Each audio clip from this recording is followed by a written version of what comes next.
함께 성경을 읽겠습니다. 세번역 성경으로 읽겠습니다. 히브리서 2장 14절에서 18절 말씀입니다. 제가 읽겠습니다. 이 자녀들은 피와 살을 가진 사람들이기에 그도 역시 피와 살을 가지셨습니다. 그것은 그가 죽음을 겪으시고서 죽음의 세력을 쥐고 있는 자, 곧 악마를 멸하시고 또 일생 동안 죽음의 공포 때문에 종노릇하는 사람들을 해방시키시기 위함이었습니다. 사실 주님께서는 천사들을 도와주시는 것이 아니라 아브라함의 자손들을 도와주십니다. 그러므로 그는 모든 점에서 형제자매들과 같아지셔야만 했습니다. 그것은 그가 하나님 앞에서 자비롭고 성실한 대제사장이 되심으로써 백성의 죄를 대신 갚으시기 위한 것입니다. 그는 몸소 시험을 받아서 고난을 당하셨으므로 시험을 받는 사람들을 도우실 수 있습니다. 아멘.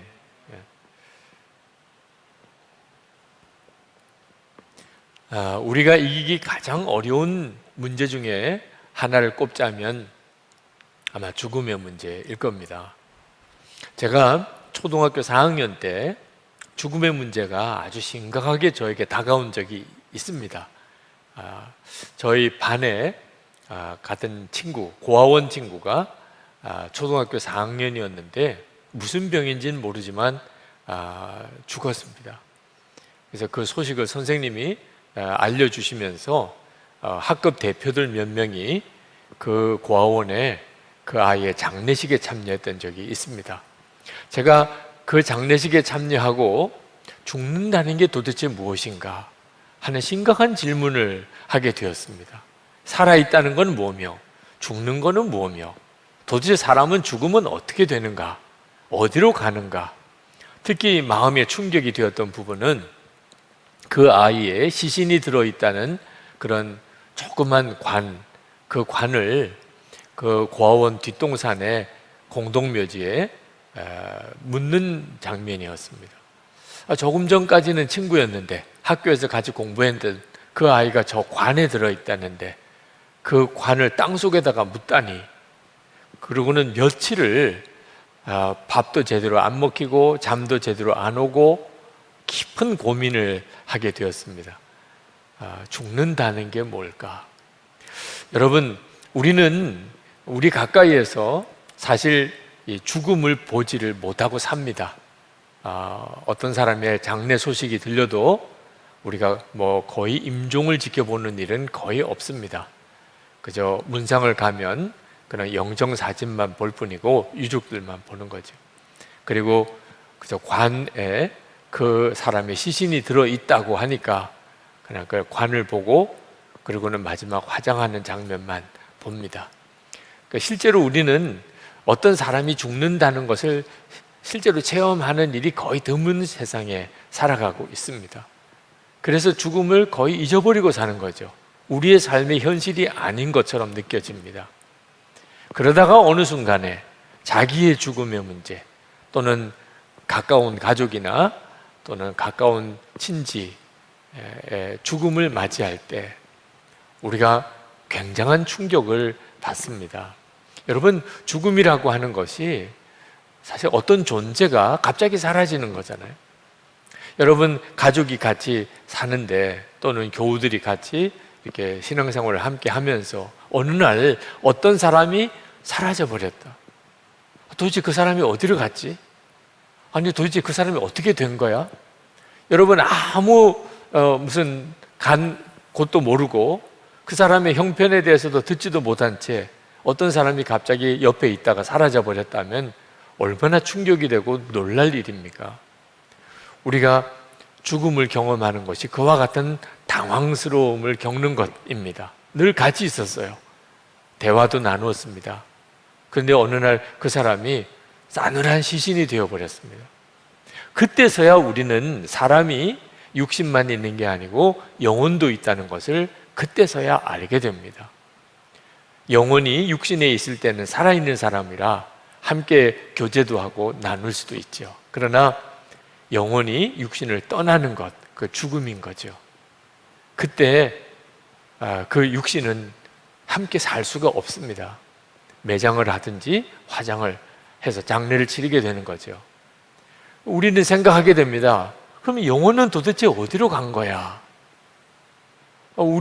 내 몸 안에 있는 영혼, 저 사람 안에 있는 그 영혼, 죽었다면 그 영혼이 떠났다는 건데 도대체 영혼은 어디로 간 거지? 평소에는 생각해 보지 않았던 천국, 생각해 보지 않았던 지옥, 영생의 문제, 심각하게 생각하게 되는 겁니다. 그래서 우리가 죽음을 맞이하게 될 때 삶이 갑자기 새로운 눈이 뜨여지게 됩니다.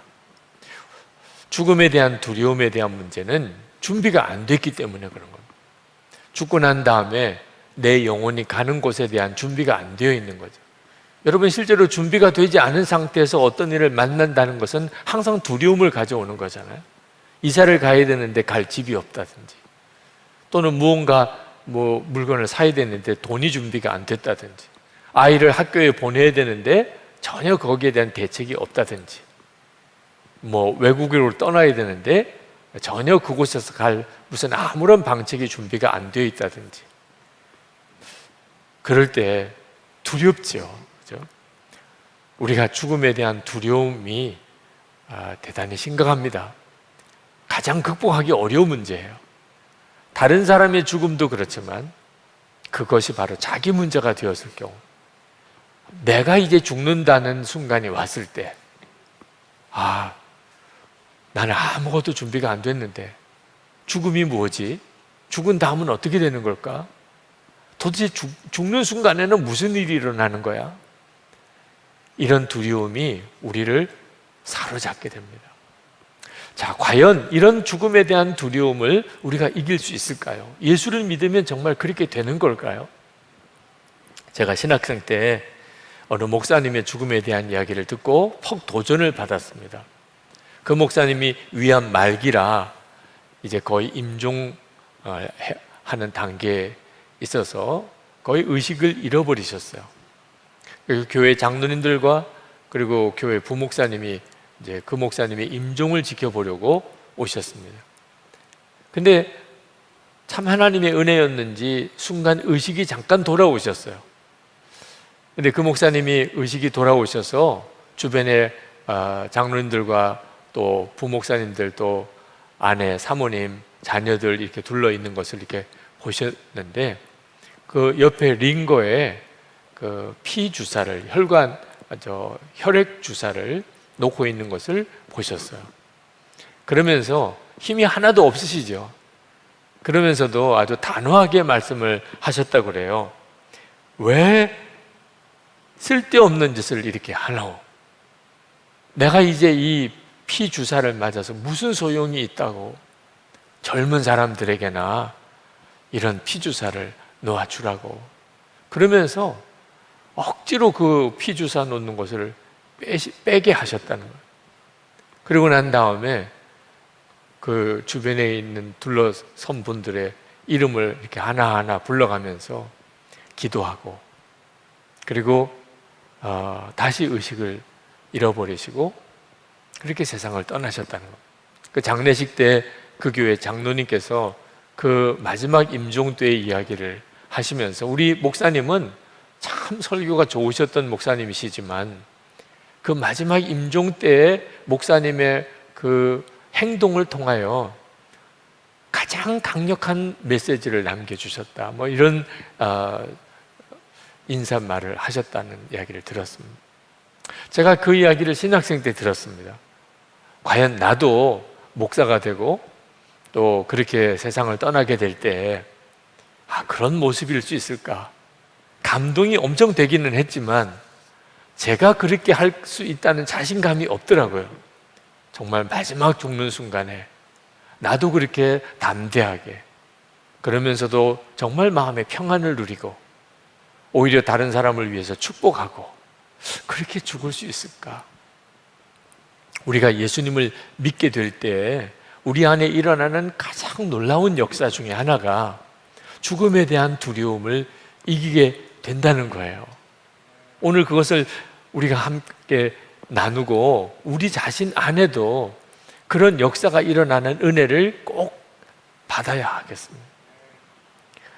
예수님께서 우리에게 오신 것은 죽음의 공포에서 우리를 건지시려고 오셨다고 성경은 이야기하고 있습니다.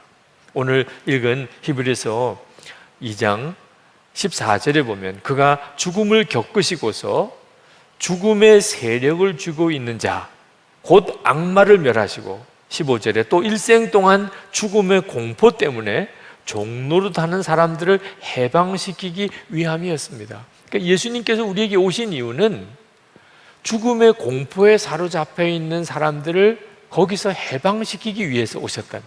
그러니까 우리가 예수를 믿었다면 죽음의 공포에서, 두려움에서 해방되어야 마땅한 거죠. 그래야 우리가 예수님을 진짜 제대로 믿고 있는 거죠. 우리가 죽음의 공포가 마귀에게서부터 왔다는 사실을 오늘 성경에서 또 알게 됩니다. 마귀가 죽음의 세력을 쥐고 있는 자라고 했습니다. 14절에. 마귀가 죽음의 세력을 쥐고 있다는 뜻은 죽음이 죄로 인해서 들어왔기 때문입니다. 아담과 하와가 에덴 동산에서 사실 그는 하나님과 영원히 살 복을 누리고 있었습니다. 그런데 선악과를 따먹게 되면서부터 그는 생명나무 열매를 먹는 복을 잃어버리게 됩니다. 그리고 그는 에덴 동산에서 쫓겨나게 되고, 그리고 비로소 그때 사람에게 죽음이 찾아오게 됩니다. 죄로부터 온 거죠. 그 죄 뒤에 역사하는 자는 마귀였죠. 그리고 마귀가 지금도 죽음의 세력을 잡고 있는 겁니다. 그래서 이 죽음의 세력을 가지고 사람들을 조종하는 거예요. 그걸 죽음의 공포라고 말합니다. 죽음의 두려움 때문에 마귀의 종노릇 한다는 거예요. 다시 말하면 우리가 살아가는 동안에 죽을래? 이런 말을 듣잖아요. 이게 정말 최후의 협박이죠. 이제는 정말 넘지 못할 그런 두려움을 확 가져다 줍니다. 너 죽을래? 그러면 사람이 움찔하게 되죠. 마귀가 그렇게 한다는 겁니다. 우리가 하나님의 말씀대로 살아보고 싶고, 또 우리가 정말 주님을 사랑하고 그렇게 살고 싶고, 그렇게 예수를 정말 잘 믿고 싶을 때 우리를 흔들어 놓는 마지막 한마디, 너 이러면 죽어. 그 두려움이 우리를 사로잡는 거예요. 어린 애들도 참 무섭지요. 애들끼리 서로 싸울 때도 흔히 나오는 이야기가 죽을래? 그런 말을 하는 거예요. 마귀가 하는 거예요. 마귀가 죽음의 공포를 가지고 우리를 자기 종노릇하게 만든다는 겁니다. 이 죽음의 두려움 때문에 우리가 하나님의 말씀대로 살지도 못하고 믿음을 지키지도 못하고 구원의 축복을 누리지도 못하게 된다는 거죠. 그러니까 우리가 죽음의 공포에서 벗어난다는 것, 이건 구원의 가장 핵심과도 관련이 있는 것이고 우리가 진짜 구원을 누리는 문제와도 관련이 있는 것입니다. 예수님께서 말씀하셨어요. 요한계시록 14장 13절에 주 안에서 죽는 자들은 복이 있다. 예수를 믿는 엄청난 복이 죽는 것도 복이 되는 것입니다. 그전에는 죽는 게 두려움이었는데 이제는 죽는 게 복이 되는 역사, 예수 그리스도 안에서 누리는 축복이에요. 예수님께서 우리를 그 죽음의 두려움에서 완전히 벗어나게 해주시려고 이 땅에 오신 겁니다. 히브리서 2장 14절에 예수님께서 우리를 죽음에서 건지시려고 당신이 죽음을 경험하셨어요. 하나님이신데 히브리서 2장 14절에 그가 죽음을 겪으시고서, 우리가 오늘 읽지는 않았지만 히브리서 2장 9절에 보면 그는 하나님의 은혜로 모든 사람을 위하여 죽음을 맛보셔야 했습니다. 하나님께서 예수 그리스도에게 죽음을 맛보게 하셨어요. 많은 사람이 그래서 예수님이 하나님이라는 걸 믿지 못한다는 거예요. 무슬림들에게, 유대인들에게 이것은 걸림돌이 됩니다. 예수님이 진짜 메시아라면 어떻게 죽을 수가 있냐는 겁니다. 그런데 성경은 그 비밀을 가르쳐줘요. 예수님이 왜 십자가에 죽으셔야 했느냐? 우리를 죽음의 두려움에서 벗어나게 하시려고. 당신이 죽음을 경험하신 겁니다. 그렇기 때문에 그분은 사람이 되셔야 됐어요. 14절에 보면 이 자녀들은 피와 살을 가진 사람들이기에 그도 역시 피와 살을 가지셨습니다. 하나님께서 사람이 되신 이유, 완전한 사람이 되신 이유, 죽음을 경험하는 일을 위해서 그렇게 하실 거라는 겁니다. 17절에 그러므로 그는 모든 점에서 형제 자매들과 같아지셔야만 했습니다. 그것은 그가 하나님 앞에서 자비롭고 성실한 대제사장이 되심으로써 백성의 죄를 대신 갚으시기 위한 것입니다. 예수님은 실제로 죽음의 두려움을 아주 극한까지 경험하셨습니다. 겟세마네 동산에서 예수님께서 하나님 앞에 기도하실 때 그 땀방울이 핏방울이 될 정도로 그렇게 괴로움 속에서 기도하셨고, 하나님 앞에 구하실 때 이 잔을 내게서 지나가게 해달라고까지 기도하셨던 이유, 우리가 겪게 될 죽음의 두려움의 극한을 경험하신 거죠. 예수님께서 그렇게 죽음을 실제로 겪으시고 사흘 만에 부활하셨습니다. 죽음을 이기신 거예요. 그래서 우리가 죽음을 문제를 맞이할 때 예수님이 우리를 죽음의 두려움에서 건져내실 수가 있게 된 겁니다. 당신이 죽음을 실제로 겪으셨고 그리고 사흘 만에 부활하셨기 때문에, 죽음을 이기신 분이기 때문에. 18절에 그는 몸소 시험을 받아서 고난을 당하셨으므로 시험을 받는 사람들을 도우실 수 있습니다. 그러므로 자, 이제 성도 여러분, 우리에게 있어서 죽음은 아주 뭐라고 설명할 수 없는 두려움의 문제입니다. 그러나 예수 그리스도는 그 죽음의 문제조차도 이기게 해주실 수 있다는 겁니다. 그런데 여러분, 예수님이 십자가에 죽으셨다는 것과 사흘 만에 부활하셨다는 사실을 그냥 아는 것만 가지고 죽음에서, 두려움에서 벗어나질 수 있지는 않다는 거예요. 예수님의 십자가와 부활에 대해서 그렇게 많이 설교를 들은 사람들도, 그렇게 교회를 열심히 다녔던 사람도 죽음의 순간에 정신줄 놓는 사람들 많이 봅니다. 순교의 상황에 부딪혔을 때 믿음을 지키지 못하고 배도하는 사람들도 많이 봅니다. 몰라서 그럴까요? 그들은 이미 천국에 대해서 수도 없이 들었고 예수님이 십자가에 죽으셨다는 것과 부활하셨다는 것을 다 아는데도 막상 자기 죽음의 문제가 다가오면 그러면 그것으로 죽음의 두려움을 이겨내지를 못하는 거예요. 왜 그럴까요? 예수님은 분명히 우리를 죽음의 공포에서 건져내시는 분인데 왜 우리가 예수님을 믿고도 두려움에서 이겨내지를 못하는 걸까요? 우리가 어떻게 예수님으로 인하여 우리가 죽음의 공포에서 벗어나게 되는지를 정확히 알지 못하기 때문에 그렇게 되는 겁니다. 우리를 죽음에서, 두려움에서 이기게 하시는 것은 예수님의 십자가의 복음과 부활의 사건만 아니고 죽음을 실제로 겪으셨고 죽음을 이기신 그분이 우리와 함께 해 주심으로 인하여 우리가 죽음에서, 두려움에서 벗어나게 되는 거예요. 주 예수님을, 나와 함께 계시는 주님을 정말 바라보는 눈이 뜨이게 됨으로 인하여 죽음의 두려움이 우리에서 떠나가게 되는 겁니다. 죽음의 두려움에서 이겼던 일은 순교의 위기 속에서 살았던 초대교회 성도들에게는 대단히 중요한 문제였습니다. 그들은 예수님에 대한 믿음을 지키기 위해서 순교의 상황에 부딪혀야 됐어요. 자, 순교할 거냐, 배도할 거냐, 이런 실제적인 문제를 그들은 겪어야 됐습니다. 그때 이 순교의 문제를 극복해 나갈 수 있는 힘이 어디서 왔을까요? 예수 그리스도가 함께 계시는 것에서 온 겁니다. 스데반 집사가 순교의 상황에서 오히려 자기에게 돌 던지는 자를 위하여 기도까지 하고 그렇게 얼굴이 천사 같은 얼굴로 순교의 상황을 그가 맞이할 수 있었던 이유는 함께 계시는 예수님 때문이셨어요.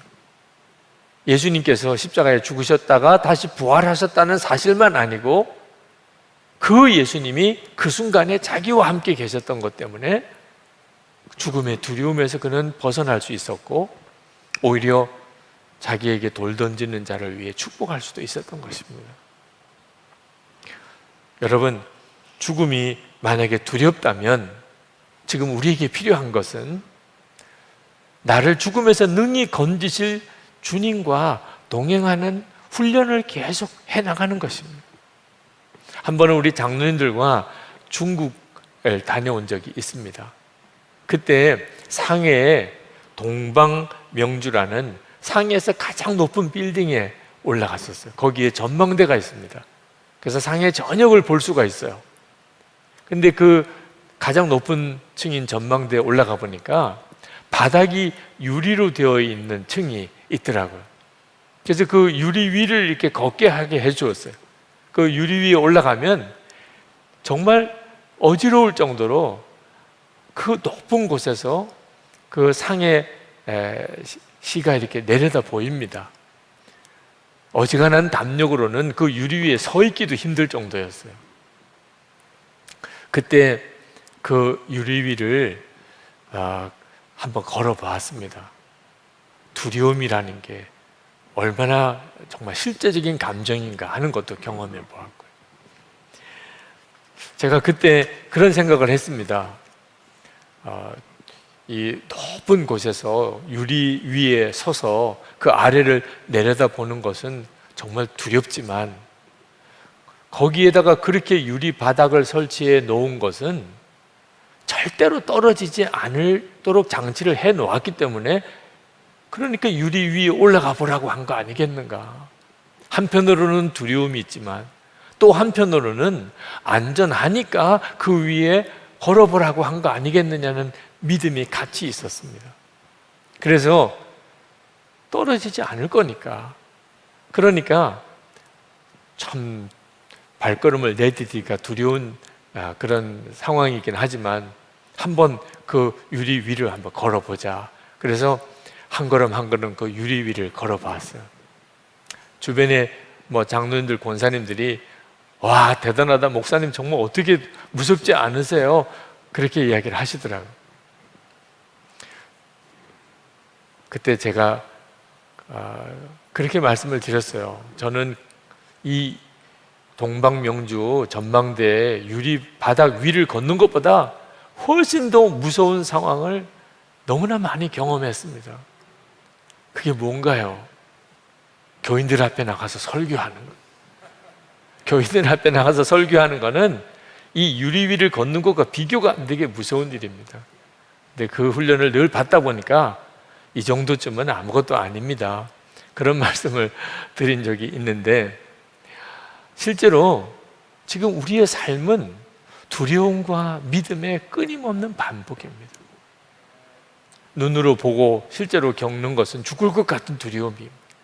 그러나 또 한편으로는 우리와 함께 하시고 우리를 인도하시는 예수 그리스도에 대한 믿음이 있는 거예요. 실제로 정말 주님과 동행하는 삶이 우리에게 훈련되어지고 예수님이 나와 함께 계시는 것이 항상 믿어지게 되면 반드시 어떤 결과가 오지요? 죽음에 대한 두려움이 떠나게 되는 거예요. 이것이 바로 우리가 죽음의 두려움에서 벗어나는 핵심인 것입니다. 암 같은 중병에 걸리면 사람이 변한다 그래요.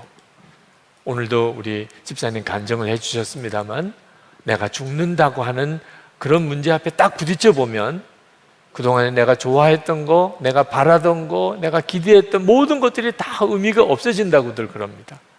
평소에는 생각하지 않았던 거, 관심 없었던 거, 그런 일들이 다 중요하게 느껴진다는 거예요. 그래서 인생 자체가, 삶 전체가 바뀌어져 버리는 거죠. 죽음이 얼마나 중요한 역할을 하는가.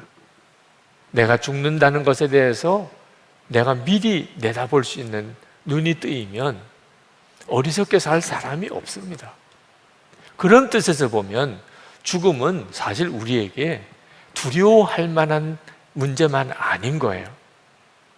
죽음 앞에 서야 비로소 제대로 사는 인생에 눈이 뜨이게 되는 거예요. 깨어진 관계가 하나가 되고 할 수 없다고 느껴졌던 것들이 하게 되는 간절함이 되고 사랑하고 용서만 하고 살게 되고 시간 헛되이 보내지 않게 되고 쓸데없는데 내가 죄의 유혹에 넘어가지 않게 되는 이 엄청난 일들이 사실 죽음 앞에서 우리 가운데 저절로 이루어지다시피 이루어지는 거예요. 그런데 꼭 임박한 죽음 앞에서만 이걸 깨닫는 것, 그건 정말 안타까운 일이죠. 그래야만 될 이유가 하나도 없잖아요. 하나님께서 우리에게 그 일을 미리 내다보게 하십니다. 우리가 예수님을 바라보는 눈이 뜨이게 되는 것은 우리 인생이 육신만 아니라는, 하나님의 나라가 있고 그리고 우리에게는 영생이 주어져 있다는, 세상에 살아서 길게 살아도 100세를 못 사는데 실제로 우리에게는 영원한 삶이 준비되어 있다는 사실에 대해서 눈을 열어주는 거예요. 그럴 때 죽음의 문제는 나에게 산과 같이 큰 문제처럼 보였는데 아주 작은 문제로 여겨지게 되는 겁니다. 예수님을 바라보는 눈이 뜨이게 되면 더 이상 죽음의 공포에 사로잡혀서 하나님의 뜻대로 살지 못하는 어리석은 삶을 살지 않게 되는 겁니다. 누가복음 21장에서 예수님께서 우리가 박해를 당할 때, 그때 우리를 죽이려고 위협하는 자 앞에서 무슨 말을 해야 될지, 어떤 행동을 해야 될지 걱정하지 마라, 그런 말씀을 하셨어요. 그때가 되면 주님께서 무슨 말을 할지 다 가르쳐 주실 거란. 누가복음 21장 14절에 15절에 이렇게 말씀합니다. 그러므로 너희는 변명할 것을 미리 궁리하지 않도록 명심하라. 내가 너희의 모든 대적이 능히 대항하거나 변박할 수 없는 구변과 지혜를 너에게 주리라. 자, 핍박을 당할 때 우리를 죽이려고 하는 자 앞에서 내가 어떻게 담대하게 말할 수 있을까? 걱정하지 마. 내가 무슨 말을 할지, 어떻게 행동해야 될지 다 가르쳐 줄 거야.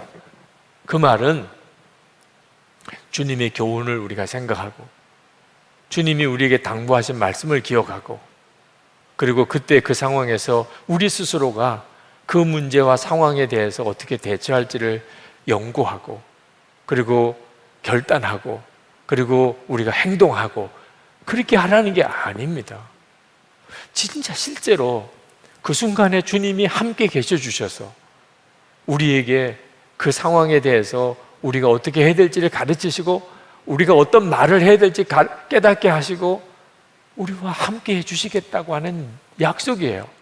이 일이 스데반 집사에게 이루어졌고 많은 순교자들의 삶 속에서 경험되어졌던 것입니다. 과연 나도 순교할 수 있을까? 그런 상황이 올 때 나도 죽음을 두려워하지 아니하고 담대할 수 있을까? 믿음을 지킬 수 있을까? 많은 사람들이 고민합니다. 난 자신이 없어. 난 그렇게 할 수 없을 것 같아. 여러분, 걱정하지 마세요. 지금 생각하면 도무지 할 수 없을 것 같지만 우리에게 있어서 한 가지만 필요한 거예요. 내가 진짜 죽음 앞에서 두려워하지 않을 수 있을까? 순교를 당한다 하더라도 내가 뒤로 물러서지 않을 수 있을까? 그렇게 해 주실 수 있는 그분을 지금부터 바라보고 동행하는 일을 힘쓰는 거 하나뿐입니다. 우리를 죽음에서, 공포에서 건져주시고 끝까지 담대하게 믿음을 지키게 해주실 분, 그분은 예수님이세요. 우리가 가지고 있는 담대함으로 하라는 게 아닙니다. 우리가 가지고 있는 어떤 의지를 가지고 죽음을 극복하라고도 하지 않으셨어요. 주님이 함께 해주시겠다고. 죽음의 문을 건너갈 때 끝까지 우리와 함께 해줄 수 있는 분은 예수님밖에 없어요. 부부도 아닙니다. 부모도 자식도 아닙니다. 목사도 교인들도 아니에요. 예수님만 우리와 함께 죽음의 문을 같이 건너가 주세요. 그래서 주님을 바라보는 눈이 뜨이고 나면, 그러면 죽음에 대한 두려움이 사라지게 되는 거죠. 어느 부인이 요한 웨슬레에게 이렇게 물었어요. 내일 자정에 만약에 죽는다는 것을 알게 되면 그러면 남은 시간 무엇을 하시겠습니까? 그때 웨슬리 목사님이 그 부인에게 이렇게 대답을 했습니다. 평소대로 할 겁니다. 오늘은 계획한 대로 밤에 글로스에서 설교를 하고 내일 새벽 5시에도 똑같이 설교할 것입니다. 그런 후에 튜케스베리로 말을 타고 가서 오후에 말씀을 전하고 저녁에 친교 모임을 가질 것입니다. 그리고 나서 나를 환대해 줄 마던의 집에 가서 그 가족들과 평소 때처럼 이야기를 나누고 함께 기도할 것입니다. 그런 뒤 10시에는 내 방으로 돌아와서 하늘에 계신 나의 아버지께 나를 부탁하고 잠자리에 누워 쉴 겁니다. 그리고는 영광 중에 잠을 깨게 되겠지요. 자, 내가 죽는 순간이 올 때 나는 과연 어떻게 할 수 있을까? 걱정하지 마시라. 그냥 주님과 늘 동행하는 삶을 산 사람에게는 달라질 게 아무것도 없는 거예요. 주님과 늘 같이 살았어요. 주님을 바라보고 살았어요. 그리고 주님이 인도하시는 대로 살았어요. 마지막 순간에 똑같아요. 아무것도 다를 게 없어요. 역시 주님과 함께 그 순간을 맞이하는 것뿐입니다. 고난의 길, 순교의 길은요, 아주 통이 큰 사람, 아주 담력이 많은 사람, 이런 사람이 감당해 나가는 거 아니에요. 아주 소심한 사람, 나는 이거 뭐 주사바늘 하나 들어오는 것도 무서운데 누가 뭐 말 한마디 내게 잘못해도 난 좀 밤잠을 못 자는데 그런 소심한 성격인데 괜찮아요. 핵심은요, 그 사람이 얼마나 담력이 있냐, 그 사람이 얼마나 평소에 의지력이 강하냐, 얼마나 배짱이 있냐, 상관없는 문제예요.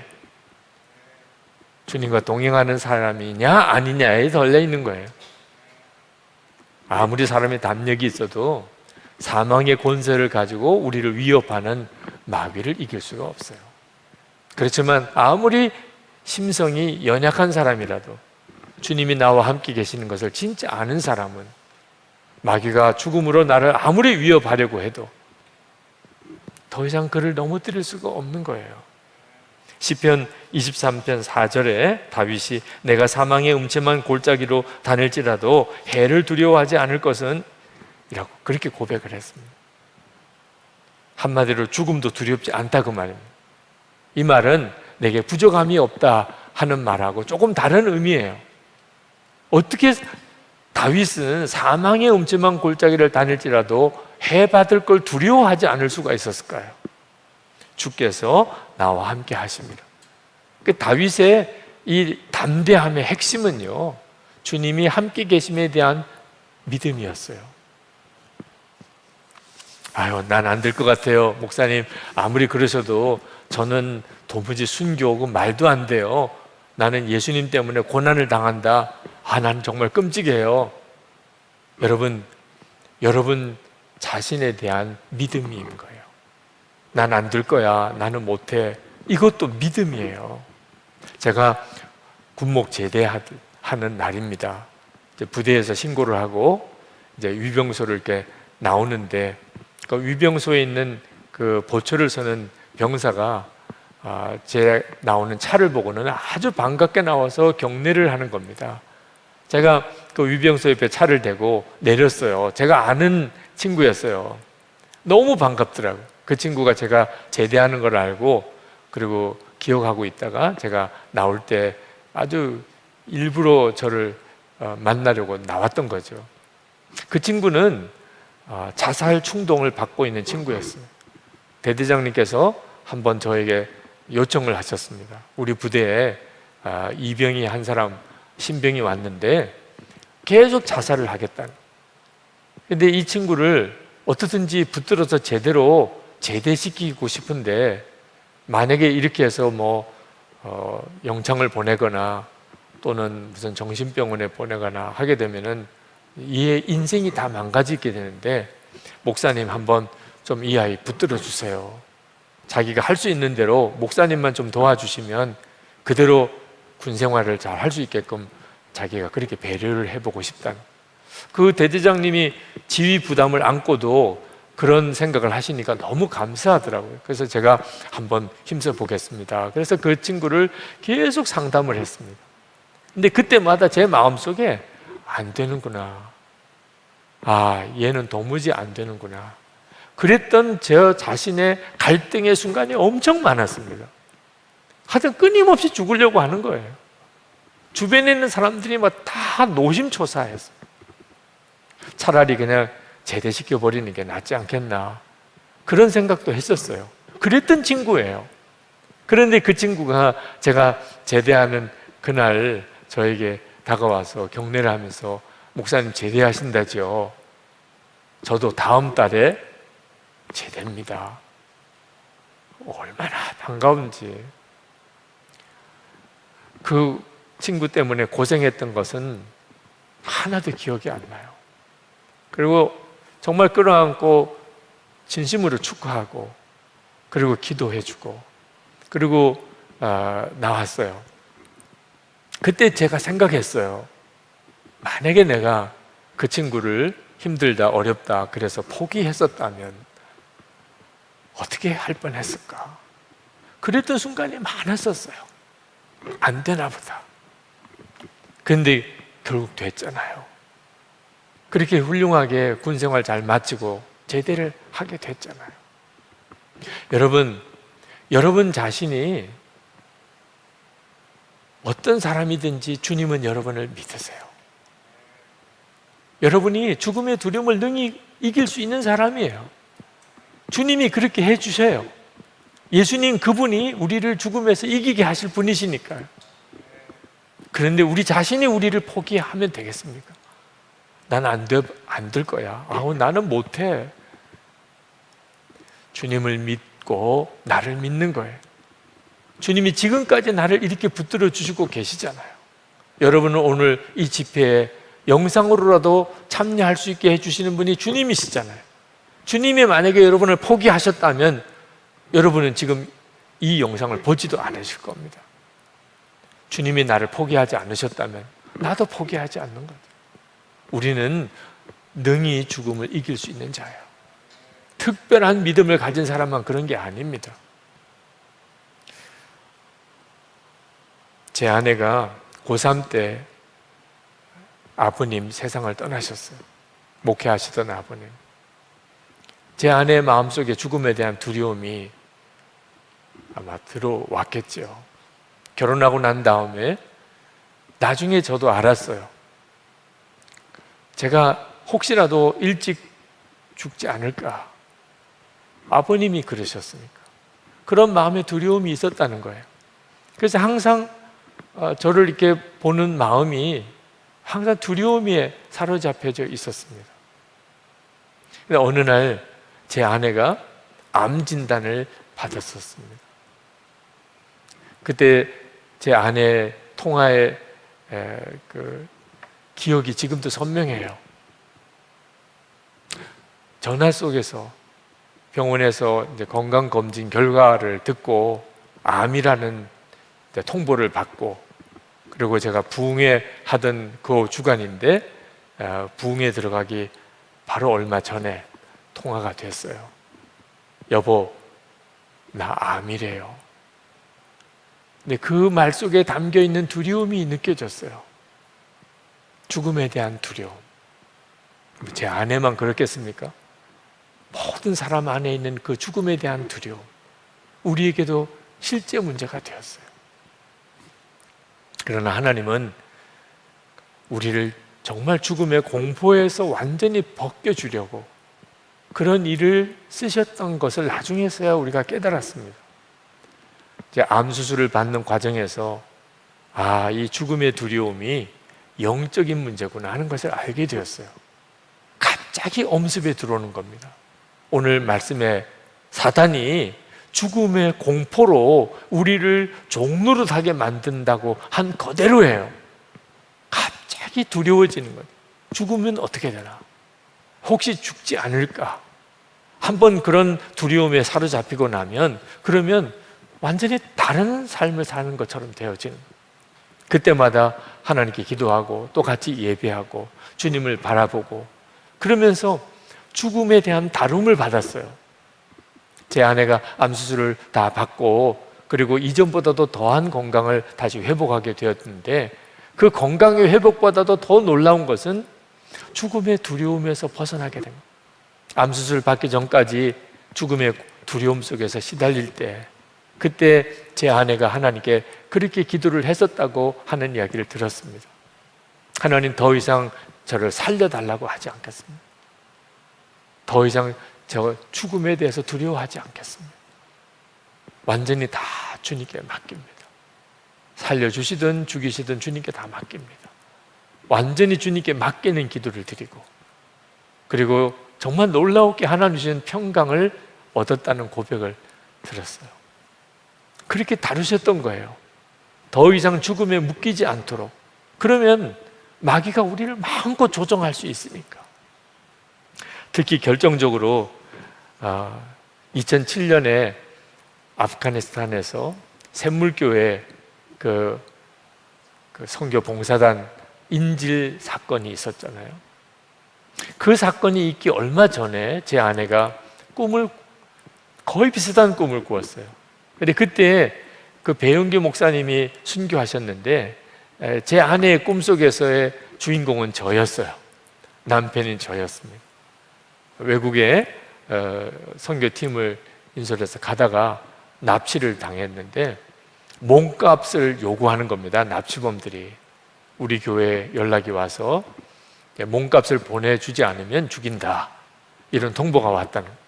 장로님들이 모여서 우리 목사님 구출하기 위해서 우리가 몸값을 보내야 되겠다, 뭐 이런 논의를 하고 있는 것을 알고 제 아내가 마음이 갑자기 이건 아니라는 생각이 들더래요.